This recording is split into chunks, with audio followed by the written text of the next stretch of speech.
Hello everyone, आप सभी का प्रैक्टिकल एग्रीकल्चर चैनल पे स्वागत है। आज का वीडियो भी पोल्ट्री पे के बारे में ही होगा।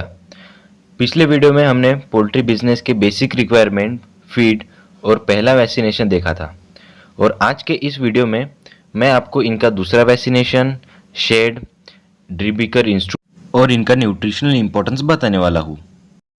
इसके साथ ही मैं आपको एक ऐसे झक्कास से फीड के बारे में बताने वाला हूँ जो बहुत कम कड़कनाथ ग्रोवर्स को पता है।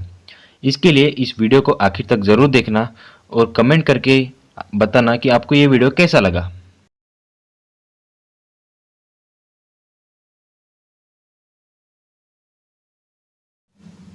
ऐसा कहा जाता है कि कड़कनाथ ब्रीड का ओरिजिन झाबुआ, मध्य प्रदेश से हुआ है।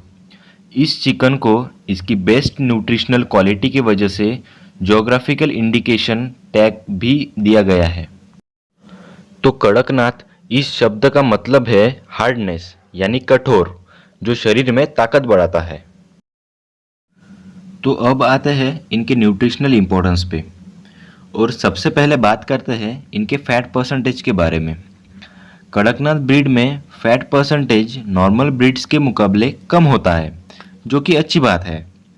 नॉर्मल ब्रीड्स में फैट परसेंटेज 13 से 25% होता है और कड़कनाथ ब्रीड में 0.73 to 1.03% होता है। दूसरा है कोलेस्टेरॉल। नॉर्मल ब्रीड्स में 100 ग्राम चिकन में 200 मिलीग्राम कोलेस्टेरॉल होता है और कड़कनाथ चिकन में 100 ग्राम में 59 मिलीग्राम कोलेस्टेरॉल होता है।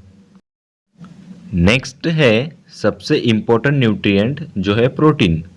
नॉर्मल ब्रीड्स में प्रोटीन 18 से 20% होता है और कड़कनाथ ब्रीड में प्रोटीन 20 से 24% होता है। इन सभी कारणों की वजह से ही ये इजीली डाइजेस्टिबल है और सबसे महंगा चिकन है।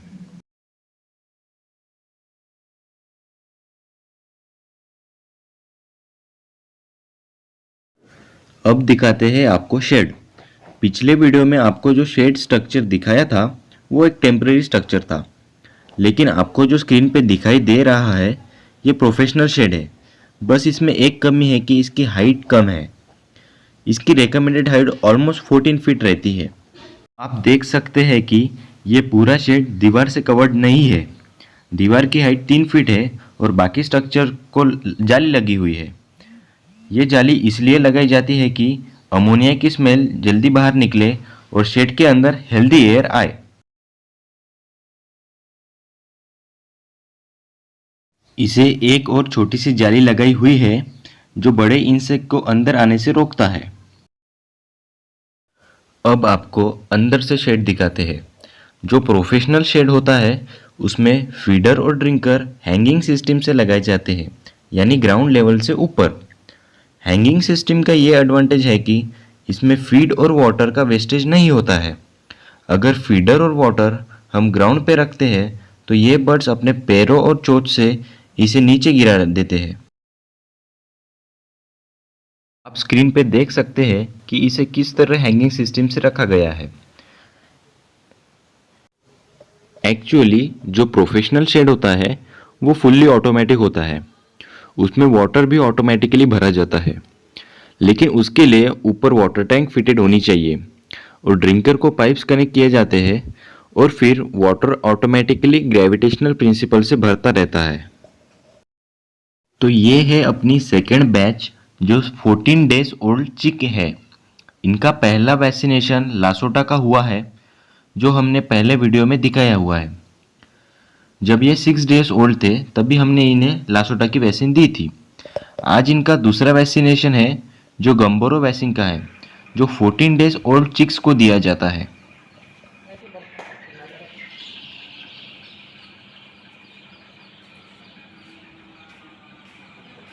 तो ये है गंबोरो वैक्सीन जिसकी 85 रुपीज़ कॉस्ट है, जो आपको वेटरनरी मेडिकल में मिल जाएगी। ये इन्फेक्शियस बर्सल डिसीज के अगेंस्ट काम करता है और इन बर्ड्स की मॉर्टेलिटी को कम करता है। और ये है स्टराइल डिस्टिल्ड वाटर जिसमें हमें वैक्सीन मिक्स करके इन बर्ड्स को देना है। तो हमें इस तरह वैक्सीन का डोज बना लेना है, जिसके लिए हमें एक सिरिंज यूज़ करना है।